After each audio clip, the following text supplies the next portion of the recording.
Melissa is your average working college student. Originally from Western Washington, she decided to study at the University of Idaho, which meant moving to Moscow. After arriving here, Melissa started to realize a few differences between her home state and her current place of residence. People here in Moscow usually say Moscow's a jumping off spot. You do your 4 years, you get out because the minimum wage. Like most college students and many young adults, every penny counts when it comes to paying your bills. Living and working in Idaho, minimum wage means $7.25 per hour, which is over $2 less than Moscow's neighboring town of Pullman, Washington. Melissa learned the challenges of a lower minimum wage after accepting a job at her university. I thought the wage was going to be a little higher, and then when I found out, nope, still $7.25, it was actually pretty disheartening.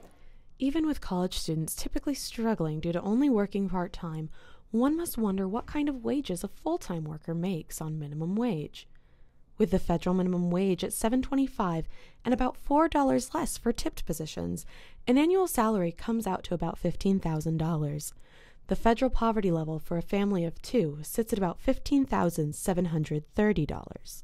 Although raising the minimum wage to something like $11 an hour would bring many minimum wage workers above the poverty line, it's still a bit too much to ask for most small business owners.